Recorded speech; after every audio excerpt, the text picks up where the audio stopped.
One of the things that surprised me in 2020 was seeing Christians participating in the COVID-19 hysteria. Some even thought it represented a plague from the Book of Revelation. Seemingly most of them could not see through the deception of the staged pandemic, and many even cheered on segregation and mandates.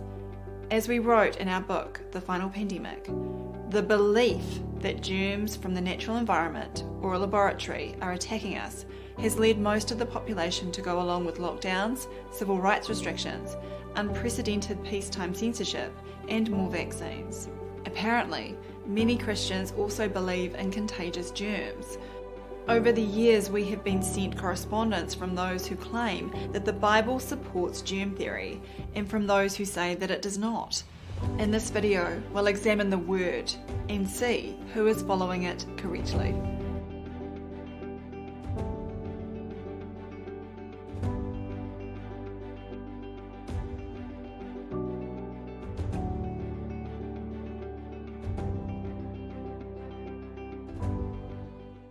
Not what goes into the mouth defiles a man, but what comes out of the mouth. This defiles a man. Matthew 15:11. We were sent a book several years ago titled The Greatest Bible Who Ever Lived by Sergio de Bernardin. As you will see, I don't agree with everything in this book, but Sergio's enthusiasm for wanting to help others, and more importantly, for the word, certainly struck a chord with me. The reason I am using it here is that when I read it, it was the first time I had encountered biblical interpretations being used either for or against germ theory in the modern sense.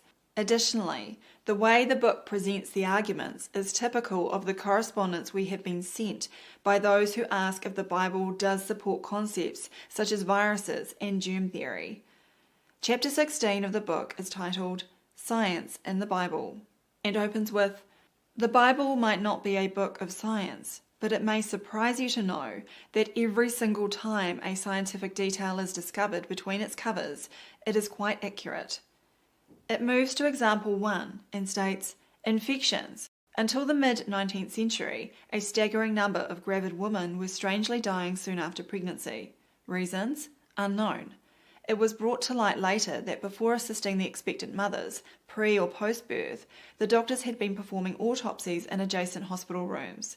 So what was the cause? It seems bacteria. The concept of washing hands under running water was practically unknown until recently. Once the practice was officially introduced, the death rate plummeted from a staggering 20% to around 2%. How did they find out? It was in the Bible all along, 3 millennia earlier." He then cites Numbers 19, verses 11 to 12. "He that toucheth the dead body of any man shall be unclean 7 days. He shall purify himself with it on the 3rd day, and on the 7th day he shall be clean. But if he purify not himself the 3rd day, then the 7th day he shall not be clean." So there is plenty to dissect here, and our author is referring to the story of Dr. Ignaz Semmelweis and his discovery of hand washing to reduce the rates of puerperal fever in obstetric units. This is something that I have covered before, so it is time for a little flashback. At this point, it is worth making a little segue into the difference between hygiene and germ theory, because many people conflate the two concepts and are then left with the belief that it is germs causing disease. A classic example that I'm sent is the story of Ignaz Semmelweis, an obstetrician working in Vienna in the mid-1800s. By the way, this story is listed on the Wikipedia germ theory page as part of their quote, evidence for the concept. Semmelweis was alarmed by the high rates of puerperal fever when doctors, rather than midwives, got involved in the birthing process.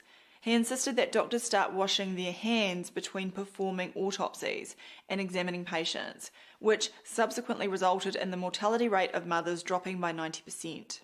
Now, it is clear that no controlled study was performed, and we don't know what other variables were operating between the two clinics being compared. However, the most important point is that no microbes were identified as the causative factor in disease.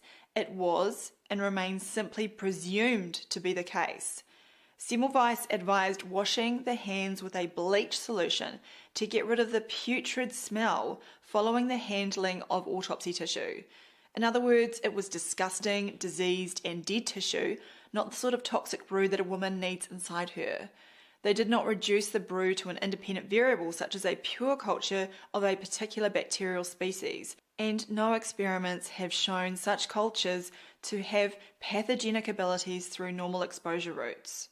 The microbes present in such cases are there to manage and decompose the dead tissue and have no capacity to invade healthy tissue. For example, vaginas are permanently colonized with huge numbers of microbes, including species claimed to be pathogenic. Some of them may proliferate when there is a problem with the underlying tissue or terrain, but they have never been shown to be the causative factor. If they did have such a capacity, why has this never been demonstrated? We know that pure cultures of bacteria have not been shown to be pathogenic unless they are administered to an organism in massive concentrations and via unnatural routes. The definition of hygiene is stated as 1. A science of the establishment and maintenance of health, and 2.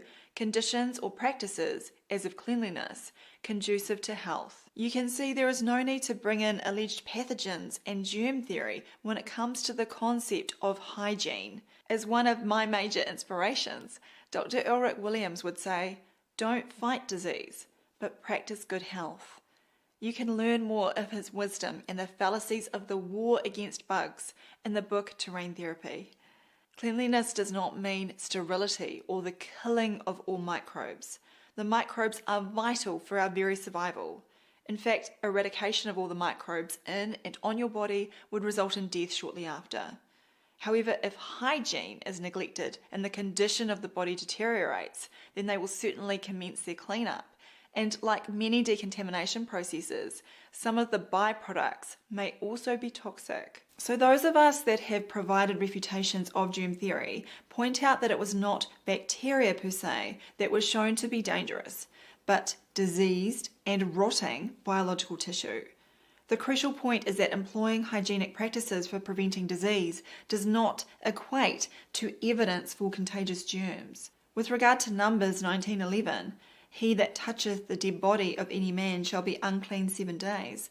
This does not refer to being unclean with alleged pathogenic germs, but being ceremonially unclean.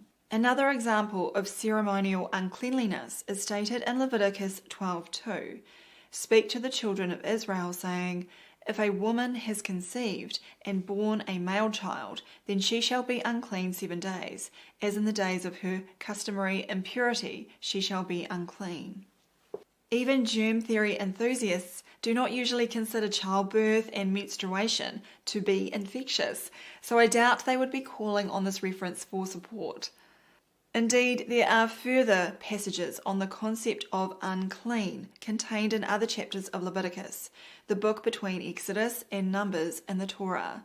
It largely consists of the instructions that the Lord gave to Moses, and chapter 11 explains clean and unclean food. The first 23 verses of this chapter outline specific foods that should not be eaten, before verse 24 states, "You will make yourselves unclean by these. Whoever touches their carcasses will be unclean till evening." Again, note the different time frames of being, quote, unclean, only until evening in the case of touching a forbidden animal carcass, no matter how long after its death. But potentially someone can still be unclean after 7 days in the case of touching any dead human. This is clearly not even internally consistent with the germ theorists' claims of contagion. Once again, it is obvious that the Bible is referring to the spiritual implications of being unclean. The next example mentioned in the greatest Bible who ever lived is plagues, using the example of the Black Death. The author states, "It is worth noticing that until a few centuries ago, the idea of keeping the sick isolated was foreign even to the scientific community. Yet 3,000 years earlier, the Bible delineated on how to avoid the spreading of germs. Not only infected people had to cover their upper lips with their hand to prevent an airborne diffusion of germs while interacting with others, but also, when the situation took a turn for the worse, they had to go into quarantine. Let's be clear. The Bible makes no reference to, quote, airborne diffusion of germs, or this being a reason to isolate people. That interpretation has been made by those trying to make the scripture fit germ theory. And on the Black Death, you can watch my video, What We Weren't Taught About the Plague, where I dispel the myth that the condition was contagious, as well as reveal the lack of evidence for Yersinia pestis being a pathogen. The book then makes the curious comment that, as far as infection is concerned, the author is using here a terminology that the layperson can recognize without analyzing the causes, i.e. germ theory or terrain theory, etc. This is odd because the author has inferred that pathogenic microbes both exist and are contagious, hence suggesting a belief in germ theory. Nobody on the terrain side would support these notions. What we can say is that plagues are mentioned on multiple occasions in the Bible, particularly in the Old Testament, and they are a consequence of disobedience to God's laws. The author then cites Leviticus 13:46. All the days wherein the plague shall be in him, he shall be defiled. He is unclean. He shall dwell alone. Without the camp shall his habitation be. As per the previous examples, the scripture does not make any mention of contagion in the modern sense. If you have not yet seen it, then please watch my video, The Truth About Contagion, where I explain how the commonly understood definition of the word changed in order to support the germ hypothesis in the 1800s. Going back to Leviticus 13:46, dwelling alone is a form of exile. It is for the individual to go through and is not primarily for the protection of the rest of the community. Others are not at risk of catching anything from someone who is unclean through mere physical proximity, as it is a spiritual uncleanliness. Note, however, that it does not rule out that the afflicted person may harbour a corrupting influence. The other verse cited and claimed to be in support of contagion is Leviticus 15:13. And when he that hath an issue is cleansed on his issue, then he shall number to himself 7 days for his cleansing, and wash his clothes, and bathe his flesh in running water, and shall be clean. Again, this would be a strange recommendation from germ theory advocates who don't usually put washing of clothes and bathing in running water on their interventions wish list. In any case, once again, it is a reference to spiritual uncleanliness, as cross-referenced by Leviticus 14:8, which states, "The one being cleansed must wash his clothes, shave off all his hair, and bathe with water. Then he will be ceremonially clean. Afterward he may enter the camp, but he must remain outside his tent for 7 days." We can also look to Ezekiel 36:25. "I will also sprinkle clean water on you, and you will be clean. I will cleanse you from all your impurities and all your idols." Note here that it is pure clean water that is being used, not water containing antibiotics or disinfectants. Other biblical misconceptions about germs are prominent when it comes to leprosy. The site BibleStudyTools.com states that in the Old Testament, the cases of leprosy likely involved a kind of infectious skin disease. In the Bible, particularly in the Old Testament, leprosy is mentioned as a severe and contagious skin disease.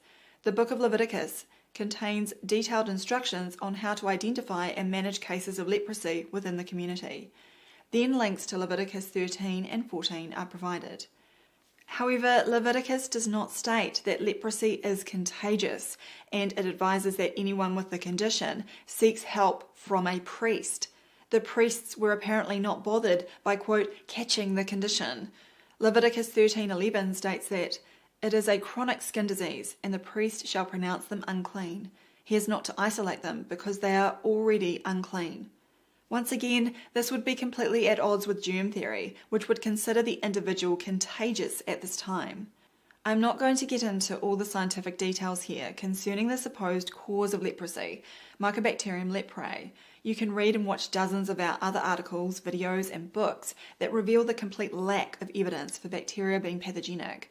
Suffice to say, a 2013 scientific journal publication titled Leprosy, an Update, stated that although the mechanism by which the pathogen is transmitted is poorly understood, we do know that the transmissibility of Mycobacterium leprae is low. Overcrowding and prolonged contact are known risk factors. The possibility that the respiratory tract plays a significant role in transmission has recently been studied. Although the skin has been suggested to be a possible route of transmission, this hypothesis has never been proven. The respiratory tract may provide a point of entry for the bacillus, and aerosol inoculation has been shown to be possible in immunodeficient mice. None of the cited studies in the paper actually demonstrate transmissibility of disease in humans or that Mycobacterium leprae can attack healthy tissue. In other words, despite the claims that leprosy is caused by a bacterium passing between humans, there is no evidence for such a notion in either the Bible or the modern scientific literature. Going back to Leviticus 14, and in regard to leprosy, verse 19 advises that, "Then the priest is to sacrifice the sin offering and make atonement for the one to be cleansed from their uncleanness." This should make it clear that the affliction requires the individual to atone for their transgression against God's law. Note that the afflicted is not being treated with medications in a phony war against microbes. Instead, an acknowledgement must be made that the person needs to correct their ways. Even Christians appear to find it hard to accept that the responsibility for their own health falls on themselves, or in the case of children, on the parents. Many prefer to slip into the allopathic medical paradigm and place the blame on a microbe and or other supposed factors beyond their control. On my journey of waking up to the deficiencies in that kind of thinking, I discovered the work of Ulrich Williams, a mid-20th century physician and surgeon. Like me, Dr. Williams became a Christian around the time he renounced his allopathic medical practices and found inspiration in the scripture to support naturopathy. My husband Mark and I were so impressed with his words that we republished much of his work in the book Terrain Therapy. It is a realization that we have been created in God's perfect image and everything has already been provided to achieve optimal health. It is through the follies of mankind that we experience disease and suffering. One of the problems amongst so many of the clergy is the deference to the medical industry and what they believe is, quote, science. For example, a pastor said during the COVID era, "This is why coronavirus is scary. It's scary because it makes us look at our own mortality. If you know Jesus, you have no reason to fear that. That being said, my next door neighbour is a virologist, and it's always wise to be thorough in following proper precautions. Be wise." We would not consider it wise to listen to a virologist as their discipline is based on pseudoscience. Along with our colleagues, we have spent years refuting every aspect of the virus model and the fraud that stems from the paradigm. It is thus disappointing to see church leaders putting their faith in the high priests of virological nonsense. There are no viruses in the scripture, and they are but a mental construct created by man in more recent times. The virus model is for the benefit of the medico-pharmaceutical empire and their friends. Increasingly, it has become a tool to control populations through fear-based narratives. Many of the churches were tested during the COVID era, and they failed miserably by participating in the fraud through cancelling worship, enforcing segregation of their congregations, and fueling the fear. Incredibly, many remain ignorant to their sins or claim they had no choice. The good news is that many believers who were shunned or let down by their churches have set up new congregations where the word is honoured. They certainly don't believe that the entities that call themselves government have any authority over God or mankind. Christian anarchists, you are welcome here. We must obey God rather than men. Acts 5:29. If you enjoyed this video, please visit supportdrsam.com.